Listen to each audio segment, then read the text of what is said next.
तो हेलो बच्चों, एक बार फिर से आपका स्वागत है। और अगला टॉपिक हमारे पास जो आपके सिलेबस के हिसाब से है वो है reversibility, irreversibility and the second law of thermodynamics. Reversible processes, irreversible processes के बारे में हम लोग इससे पहले बात कर चुके हैं। एक बार फिर से हम उस रिवर्सिबिलिटी यानी रिवर्सिबल प्रोसेस, इरिवर्सिबिलिटी यानी इरिवर्सिबल प्रोसेस को एक बार फिर से रिकैप करेंगे और सेकेंड लॉ ऑफ थर्मोडायनेमिक्स के नजरिए से देखेंगे कैसे सेकेंड लॉ ऑफ थर्मोडायनेमिक्स से ये दोनों कॉन्सेप्ट जुड़ते हैं। रिवर्सिबल प्रोसेस के बारे में हम लोगों ने बहुत डिटेल में बात की है और मैंने आपको बताया था कि रिवर्सिबल प्रोसेस ऐसे होते हैं जो किसी पॉइंट 1 से किसी पॉइंट 2 तक इतने धीमे धीमे धीमे धीमे होते हैं कि उसके सारे बीच के पॉइंट इक्विलिब्रियम पॉइंट होते हैं। तो इक्विलिब्रियम पॉइंट होने की वजह से आप उनका प्रेशर, वॉल्यूम, टेम्परेचर या फिजिकल वेरिएबल आराम से निकाल सकते हो और इसीलिए इंडिकेटर डायग्राम पे आप इसको ड्रॉ भी कर सकते हो। तो रिवर्सिबल प्रोसेस ऐसे होते हैं जो इतने छोटे छोटे चेंजों से बनते हैं कि किसी भी समय आप उस चेंज को अनडू कर सकते हो। जैसे मैंने बताया था कि अगर आपके पास एक पिस्टन है जिसमें कि इस तरह सिलेंडर है और यहाँ पर आपने कुछ वेट रखे, आपने थोड़ा सा वेट रखा और थोड़े से वेट रखने की वजह से इसके वॉल्यूम में थोड़ी सी कमी हुई, यानी प्रेशर भी आपने थोड़ा सा बढ़ाया और वॉल्यूम में भी थोड़ी सी कमी हुई। किसी भी समय अगर आप उस वेट को हटा लो तो फिर से वॉल्यूम उतना ही पहुंच जाएगा, फिर से प्रेशर उतना पहुंच जाएगा।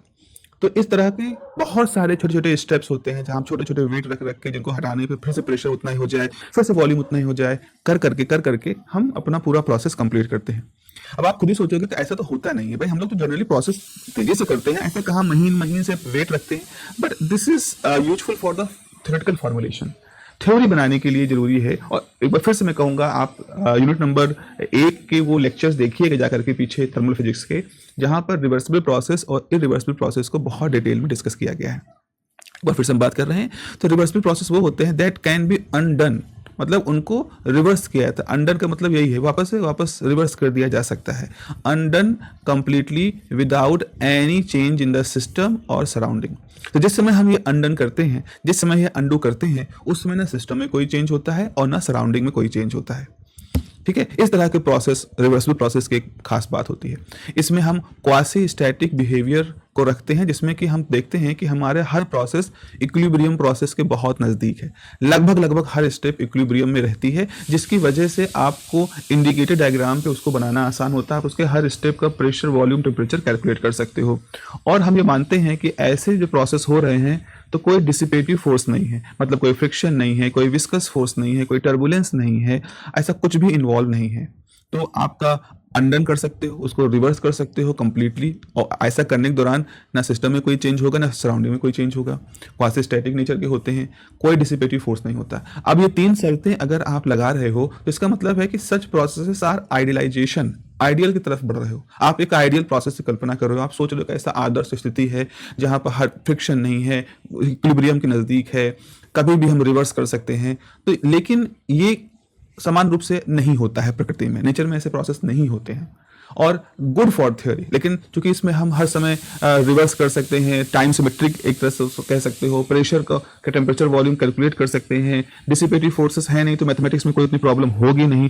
तो इतना सब कुछ ना होने की वजह से थ्योरी इनकी बनानी बड़ी आसान हो जाती है। आइडियलाइजेशन होते हैं, आइडियल होते हैं, बट थ्योरी इनकी बनानी आसान हो जाती है। और इसीलिए हम इस तरह के प्रोसेस को थ्योरी में, कम से कम फिजिक्स में, एक तरह से एक हुक की तरह से यूज करते हैं। फिर आती है बात इरिवर्सिबल प्रोसेस क्या होते हैं। तो बस उल्टा, जो रिवर्स ना कर सके, जिनको अनडन ना किया जा सके। लेकिन एक चीज यहाँ पे कैच पॉइंट है, यहाँ पर कैच पॉइंट है, अगर आप इसको वापस से कोई प्रोसेस, एग्जाम्पल सोचो, एक ग्लास है, आपके पास ग्लास था, कांच का एक बर्तन है, टूट गया तो इसके बहुत सारे टुकड़े हो गए। तो क्या हम फिर से इसको ग्लास बना सकते हैं? जो ग्लास के टुकड़े हैं इनसे क्या फिर से ग्लास बनाया जा सकता है? ठीक है, तो सवाल है, हाँ बना सकते हैं। कैसे? हमने इन टुकड़ों को लिया, इनको भट्टी में रखा, गलाया, गल गया, फिर उसको कांच के सांचे में डाला, कांच का ग्लास फिर से बन गया। तो आप कहोगे सर आपके पास ग्लास था, फिर टूटा और फिर से हमने उसको गला के फिर से कांच बना दिया, ग्लास बना दिया, तो ये तो हमने रिवर्स कर दिया। तो क्या ये रिवर्सिबल प्रोसेस है? मैं कहूँगा नहीं। क्यों नहीं रिवर्सिबल प्रोसेस है? क्योंकि जब ये कांच था और जब टूटा और टूट करके आपने जब कांच को वापस गलाया तो आपने क्या किया? आपने आपने भाई भट्टी जलाई होगी, गर्म करने के लिए कुछ तो यूज किया होगा, इलेक्ट्रिक आपके पास फर्नेस होगी या भट्टी होगी, आपने उसको जलाया होगा, उसमें कोयला, लकड़ी, बिजली कुछ तो यूज की होगी, धुआं निकला होगा, हीट निकली होगी जो कि एनवायरनमेंट में गई होगी। वो सारे प्रोसेस ने सिस्टम में कुछ चेंज किए, उस सारे प्रोसेस ने उस भट्टी के सिस्टम में या उस सराउंडिंग में जहाँ भट्टी जली वहाँ कुछ तो काम किया, कोयला गायब हो गया, लकड़ी गायब हो गई, उतनी इलेक्ट्रिसिटी कंज्यूम हो गई। तो आप कह सकते हो कि अगर इरिवर्सिबल प्रोसेस है, उनको हम रिवर्स या अंडर नहीं कर सकते हैं without producing some permanent change in the system and surrounding. तो अगर हम कोई प्रोसेस को वापस से उसी जगह पे, कोई जैसे ग्लास टूटा, ग्लास टूटे हुए ग्लास को फिर से हमने ग्लास बनाया, तो इस दौरान हमने एनवायरनमेंट में, सिस्टम में कुछ परमानेंट, सिस्टम और सराउंडिंग में कुछ परमानेंट चेंज कर दिए। एग्जाम्पल के लिए मैंने बताया कांच ग्लास टूटा तो भट्टी जलाने में आपको कोयला, लकड़ी है तो कंज्यूम हो गई ना, वो तो परमानेंट चेंज है। फिर यहाँ पर क्या होता है कि ऐसे सिस्टम जो होते हैं, ऐसे जो प्रोसेस होते हैं, इसमें कुछ फाइनाइट ग्रेडियंट हमेशा रहता है। ग्रेडियंट मतलब होता है एक अंतर रहता है, जैसे टेम्परेचर का अंतर रहता होगा, प्रेशर का अंतर रहता होगा, केमिकल पोटेंशियल का अंतर रहता होगा। तो कोई ना कोई ग्रेडियंट जरूर रहता है, कोई ना कोई एक स्लोप जरूर रहता है किसी न किसी वेरिएबल का, किसी न किसी फिजिकल क्वांटिटी का। तो आप ये समझ लो कि जितने भी मैक्रो, अभी हम मैक्रो का मतलब होता है जो लार्ज स्केल पे होते हैं, मैक्रो मतलब होता है एटॉमिक मॉलिक्यूलर लेवल के प्रोसेस, मैक्रो मतलब जो हम रोजमर्रा के जीवन में काम करते हैं। So all the macroscopic processes are irreversible to some degree. Irreversibility जो होती है वो कुछ हद तक हर जगह मौजूद होती है। इस तरह से प्यारों, हमने दो तरह के प्रोसेस पढ़े, रिवर्सिबल प्रोसेस के बारे में बात करी, इरिवर्सिबल प्रोसेस के बारे में बात करी। अब चलते हैं, आगे बढ़ते हैं और देखते हैं कि कैसे एक लॉ इन्हीं प्रोसेस की डायरेक्शन, इसी की बिहेवियर के साथ जुड़ा हुआ है। तो हमारा जो सेकेंड लॉ है, जो सेकेंड लॉ ऑफ थर्मोडायनेमिक्स है, वो कहता है कि all the natural process have a preferred direction. मतलब हर तरह के कोई नेचुरल प्रोसेस एक्स वाई मिलके जेड ही क्यों बनेगा, या समय हमेशा आगे ही क्यों चलता है, हम भूतकाल से भविष्य काल की तरफ क्यों चढ़ जाते हैं, हम भविष्य से भूत की तरफ क्यों नहीं जाते हैं, हम फ्यूचर से पास्ट की तरफ क्यों नहीं जाते हैं, हम पास्ट से फ्यूचर की तरफ ही क्यों जाते हैं। तो जितने भी नेचुरल प्रोसेसेस हैं दुनिया में, इनकी अपनी एक प्रेफर्ड डायरेक्शन होती है, हर चीज की हर दिशा होती है, घटना होने की दिशा होती है। जैसे गर्म पानी है, गर्म पानी को आप रख दोगे तो ठंडा हो जाएगा, लेकिन ठंडे पानी को रख दोगे तो अपने आप गर्म नहीं होगा। तो आखिर ये गर्म पानी से ठंडा होने की जो दिशा है, पर ठंडा पानी को गर्म होने की दिशा क्यों नहीं है अपने आप। तो इसलिए कहा गया है कि ये लॉ कहता है कि all the natural processes have a preferred direction, एक उनकी अपनी पसंदीदा दिशा होती है। अब ये दिशा कैसे तय होती है, तो देखो यहाँ पर द प्रोसेसेस इवॉल्व इन सच ए वे, मतलब प्रोसेस जब घटता है, जब बनता है, बढ़ता है, तो कैसे होता है, द प्रोसेस इवॉल्व का मतलब ये होता है समय के साथ विकसित होना। The process evolve in such a way that certain changes can not be undone without external involvement और इंटरवेंशन। मतलब ये प्रोसेस इस तरह से इवॉल्व होते हैं कि कुछ बदलाव जो होते हैं जिसको कि हम मतलब बदल नहीं सकते, कुछ बदलाव को अंडू नहीं कर सकते, रिवर्स नहीं कर सकते बिना किसी एक्सटर्नल इंटरवेंशन के। इंटरवेंशन मतलब होता है हस्तक्षेप के, तो बिना किसी बाहरी हस्तक्षेप के हम कुछ प्रभावों को वापस से रिवर्स नहीं कर सकते। ये एक बहुत इंपॉर्टेंट चीज है जहाँ पे बात हो रही है। क्या कह रहे हैं, सभी नेचुरल प्रोसेसेस जो होते हैं उनकी अपनी एक दिशा होती है, और ये प्रोसेस इस तरह से विकसित होते हैं कि कुछ बदलावों को अंडू नहीं किया जा सकता बिना किसी बाहरी हस्तक्षेप के, बिना किसी बाहरी इन्वॉल्वमेंट के हम कुछ बदलाव उल्टे नहीं कर सकते, रिवर्स नहीं कर सकते हैं। यानी कि एक तरह से यहाँ बात हो रही है इरिवर्सिबिलिटी की ही बात हो रही है, यानी कि most of the process universe में इरिवर्सिबल नेचर के होते हैं, और उसी वजह से उन प्रोसेसेस की एक दिशा तय होती है। ये भी एक सेकेंड लॉ ऑफ थर्मोडायनेमिक्स का एक कंसेप्चुअल स्टेटमेंट है। देखो सेकेंड लॉ ऑफ थर्मोडायनेमिक्स को कई तरह से समझाया जा सकता है। एक तो जैसे मैंने ये रिवर्सिबिलिटी इरिवर्सिबिलिटी के टर्म में आपको समझाया, एक समझाया जा सकता है एंट्रोपी के टर्म में। एक टर्म डिफाइन होता है एंट्रोपी, जिसको कि आप डिसऑर्डरनेस के नाम से जानते हैं, एंट्रोपी के थ्रू भी हम समझा सकते हैं। उसके अलावा एफिशिएंसी, इंजन की एफिशिएंसी के टर्म में भी समझा सकते हैं। हम हीट इंजन डिफाइन करें और हीट इंजन की प्रॉपर्टी को डिफाइन करें, और फिर उससे भी सेकंड लॉ ऑफ थर्मोडायनेमिक्स को समझाया जा सकता है। तो देखिए यहाँ पर अब आपके ये जो सेकंड लॉ है, जो मैंने भी बताया आपके पास, डायरेक्शन की बात की, रिवर्सिबिलिटी इरिवर्सिबिलिटी की बात की, तो यहाँ पर दो मुख्य स्टेटमेंट है सेकंड लॉ ऑफ थर्मोडायनेमिक्स से जुड़े हुए, जिसको हमें समझना है। एक होता है क्लॉसियस स्टेटमेंट। क्लॉसियस एक फिजिसिस्ट थे 1850 के दौरान में। तो क्लॉसियस ने एक स्टेटमेंट दिया कि heat can not spontaneously flow from the colder body to hotter body.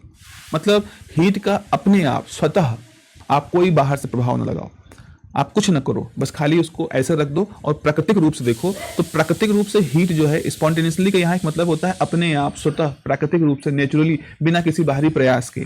तो heat can not spontaneously flow from the colder body to hotter body. ठंडी जगह से गर्म जगह की तरफ हीट का अपने आप बहाव नहीं होता है। आपने कहा अरे सर नहीं, मैंने देखा तो फ्रिज के अंदर, तो जैसे हमने फ्रिज के अंदर हमने कोई पानी रखा और पानी थोड़ी देर बाद बर्फ बन गया, इसका मतलब है कि सॉलिड बनने का मतलब उसके अंदर से हीट बाहर गई है, तभी तो वो अपना वो मजबूत हुआ है, वो सॉलिड हुआ है।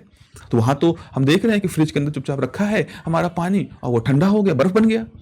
तो बेटा वहाँ पर वो जो ठंडा हुआ बर्फ बना पानी वो अपने आप नहीं हुआ, वो फ्रिज के साथ जो कंप्रेसर सिस्टम लगा है, फ्रिज के अंदर जो कूलेंट गैस लगी है, फ्रिज के अंदर जो चैम्बर मैकेनिज्म है, और आपने जो बिजली लगा रखी है उस कंप्रेसर को, उस कूलेंट को फ्लो कराने के लिए, चलाने के लिए, उसने उसने आपके पानी को ठंडा करके बर्फ में कन्वर्ट किया है। ऐसा नहीं, अगर अगर ऐसा होता कि नेचुरली कमरे के अंदर रखा हुआ पानी अपने आप बर्फ बन जाए, देन ये होता कि भाई ये तो against the statement of Clausius है। बट ऐसा नहीं होता। हम फ्रिज में अगर रखते हैं तो फ्रिज तो बाहर, फ्रिज तो एक एजेंट है ना, फ्रिज एक ऐसा मशीन है, जैसा काम है, ऐसा उसको बनाया है, ऐसा गया है कि वो अपने फ्रिज के केबिन के अंदर जो कुछ भी रखा है उसकी हीट को बाहर फेंके with the help of compressor, with the help of engine. तो इसलिए हीट स्पॉन्टेनियसली, इस वर्ड को मत मिस करिएगा अदरवाइज रॉन्ग हो जाएगा statement. Heat can not spontaneously flow from colder body to hotter body. अब देखो यहाँ पर नेचुरली हम क्या देखते हैं, if a hot body is left itself, heat always flow spontaneously from the hot object to cold object. अगर हमने हॉट बॉडी को अपने आप रख दिया तो स्पॉन्टेनियसली क्या होता है, हीट जो है वो हॉट ऑब्जेक्ट से कोल्ड ऑब्जेक्ट की तरफ फ्लो कर जाती है। जैसे यहाँ पे देखो स्पॉन्टेनियस फ्लो है। मान लो आपके पास एक बर्तन है, इस बर्तन के अंदर आपने पानी भर रखा है। अब पानी भर रखा है तो आप देखो इसमें से हीट जो है वो अपने आप बाहर निकल रही है। बर्तनों की दीवारों से, अगर बर्तन की दीवार लोहे स्टील वगैरह की है तो दीवारों से, ऊपर से, हर तरफ से हीट बाहर निकल, अपने आप बाहर निकल रही है। लेकिन अगर हमारे पास कोई कोल्ड बॉडी है, ठंडा पानी है, ठीक है, अब ऐसा नहीं हो रहा है कि बाहर से हीट इसके अंदर आ रही है, बाहर से हीट अपने आप इसके अंदर आ रही है और खाली इसी बर्तन को गर्म कर रही है। जैसे यहाँ पर खाली ये बर्तन ही ठंडा हो रहा है कमरे में, और तो ऐसा कुछ नहीं हो रहा है। कमरे में ये जो बर्तन है जो पहले हॉट था अब ये कोल्ड हो रहा है, अपने आप कोल्ड हो रहा है। लेकिन इस बर्तन, ये जो पूरा बर्तन जिसमें कोल्ड है, ये अपने आप कमरे से हीट को खींच करके एकदम से गर्म नहीं होना शुरू हो जाएगा। हाँ, थर्मल इक्विलिब्रियम आने के लिए बॉडी, कमरे में जितने भी बॉडी जिसमें हीट जा रही है उतना तो जाएगा। लेकिन ऐसा नहीं है कि जैसे ये 100 डिग्री का पानी था, थोड़ी देर बाद ये 25 डिग्री का पानी बन गया क्योंकि कमरा 25 डिग्री का था। तो ऐसा नहीं होगा कि जो 25 डिग्री का, ये जो आपका 25 डिग्री का पानी है ये हीट ले लेकर 0 डिग्री के, ये हीट ले लेकर के ये 100 डिग्री का पानी में उबलने लगेगा। ऐसा नहीं होगा, अपने आप नहीं होगा। तो इस तरह से हम इस तरह की बातें देखते हैं, स्पॉन्टेनियस प्रोसेस की बात देखते हैं। अब हम एक चीज़ और देखते हैं यहाँ पर, एक बात और है। ये तो हो गया क्लॉसियस स्टेटमेंट। अब हम पढ़ते हैं Kelvin Planck statement. Kelvin Planck का भी एक बहुत ही दूसरा वर्जन है क्लॉसियस के अलावा। तो केल्विन प्लांक कहते हैं कि it is impossible, Kelvin Planck क्या कहते हैं, केल्विन प्लांक कहते हैं कि it is impossible to convert heat completely into work. मतलब आप ऐसा नहीं कर सकते हो कि आपको कुछ हीट मिली और आप हीट को कंप्लीटली वर्क में कन्वर्ट कर दो, ये असंभव है, ये भी इम्पॉसिबल है। इम्पॉसिबल वर्ड यहाँ पे समझिए, मतलब हम हीट को वर्क में आप वर्क को हीट में कन्वर्ट करते हो। जैसे आप वर्क कर रहे हो, इस तरह से हाथ रगड़ रहे हो और आपको हाथ में गर्माहट महसूस हो रही है, तो आप वर्क को हीट में कन्वर्ट कर रहे हो। लेकिन आप सोचो हीट को वर्क में पूरी तरह से कन्वर्ट कर दें, ऐसा नहीं होता। अगर एक साइक्लिक प्रोसेस है, in a cyclic process without other change, तो अगर आप ऐसा संभव ही नहीं है कि आप हीट को वर्क में कन्वर्ट कर दो किसी साइक्लिक प्रोसेस में बिना कोई और चेंज लाए। तो अगर आप हीट को वर्क में कन्वर्ट कर रहे हो तो हीट को वर्क में कन्वर्ट करते करते आपको कुछ और भी बदलाव सराउंडिंग में करने पड़ेंगे। तो हीट में वर्क कन्वर्जन 100% तो होगा नहीं, पहली बात इम्पॉसिबल है। और साथ ही साथ उस दौरान आपको कुछ न कुछ बाहर सराउंडिंग में परिवर्तन करना पड़ेगा। तो यही लिखा है, मैं फिर से पढ़ दे रहा हूं, it is impossible, just a minute, यहाँ देखो लिखा है, it is impossible to convert heat completely into work. Heat को वर्क में पूरी तरह से बदलना तो असंभव है in a cyclic process without other changes. बिना बदलाव किए, बिना अदर चेंज किए आप ऐसा काम नहीं कर सकते। तो देखो यहाँ पे इसका एक्सप्लेनेशन भी लिखा है, वर्क में टर्न कंप्लीटली इनटू हीट। हम वर्क को पूरी तरह से हीट में कन्वर्ट कर सकते हैं under certain conditions, but reverse is not true. लेकिन उल्टा तो कभी नहीं हो सकता, हीट का वर्क में पूरी तरह से कन्वर्जन असंभव है। अगर हीट इंजन की बात करें तो इंजन जो है इनिशियल स्टेट को पहुंच जाता है। मतलब इंजन जैसे मान लो यहाँ शुरू हुआ 1 से, फिर घूम करके फिर 1 पे पहुंच गया, एक पूरा चक्र पूरा किया इसने, इंजन रिटर्न कर गया। सो आफ्टर अ साइकिल, एक साइकिल के बाद इंजन अपनी पुरानी पोजीशन को पहुंच जाता है और इस दौरान वो रिजेक्ट करता है some heat to colder region. तो जब वो इंजन चल रहा है तो हीट को यूज कर रहा है, वर्क में कन्वर्ट कर रहा है, लेकिन हीट को पूरी तरह से वर्क में कन्वर्ट नहीं कर रहा है, वो उसका कुछ मात्रा रिजेक्ट कर दे रहा है कोल्ड रीजन को। सिंक को रिजेक्ट कर दे रहा है। ये चीज़ें हम लोग थोड़ा सा और डिटेल में पढ़ेंगे जब हम हीट इंजन की बात करेंगे। फिलहाल अभी आप इस स्टेटमेंट फोकस करिए कि it is impossible to convert heat completely into work और in a cyclic process without other changes. अब यहाँ साइक्लिक प्रोसेस का मतलब है हम एक साइक्लिक इंजन या हीट इंजन की बात कर रहे हैं।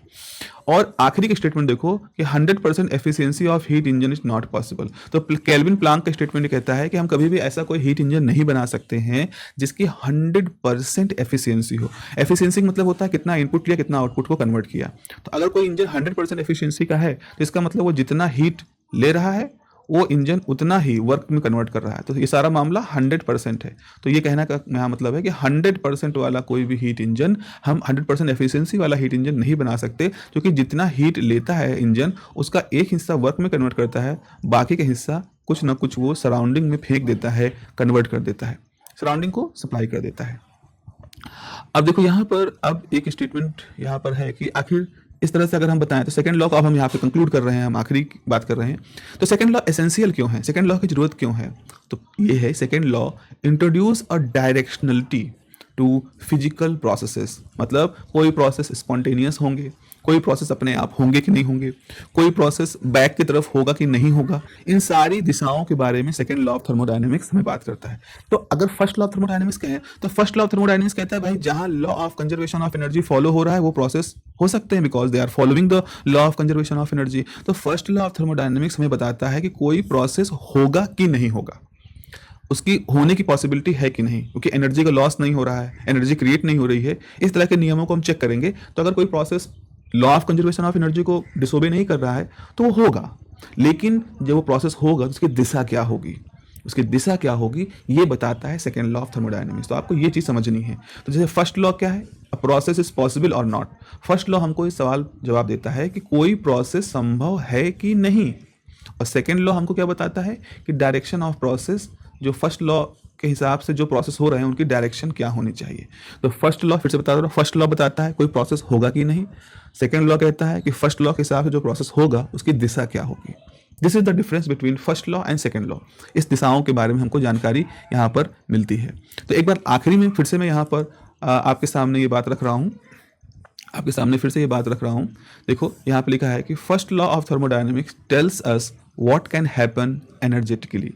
क्या हो सकता है, फर्स्ट लॉ कहता है हमें क्या हो सकता है एनर्जी के साथ। अगर एनर्जी का वायलेशन हो रहा है, कंजर्व नहीं हो रही है, तो वो होगा ही नहीं प्रोसेस, बात ही खत्म। लेकिन सेकंड लॉ कहता है what actually does happen spontaneously. Second law कहता है क्या चीज़ है जो स्वतः होगी। अगर वो कोई प्रोसेस हो रहा है तो वो स्वतः होगा, किस डायरेक्शन में होगा, इसके बारे में हमको सेकंड लॉ बताता है। तो this law tells us spontaneously why heat can not flow from the cold body to hot body.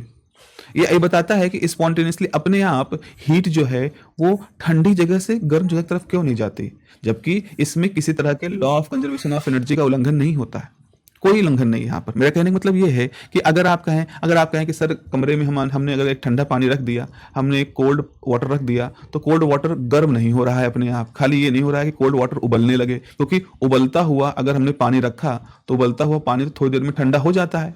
तो हमने कहा हाँ ठीक है, हीट का फ्लो हो रहा है गर्म बॉडी से ठंडी बॉडी की तरफ, तो क्यों नहीं होता? अगर एक नॉर्मल पानी रखा है, ठंडा पानी रखा है, तो क्यों नहीं अपने आप उबलने लगता? क्या कमरे की हीट आकर के, कमरे में इतनी हीट तो है ही है, आकर के उस पानी को उबाल दे?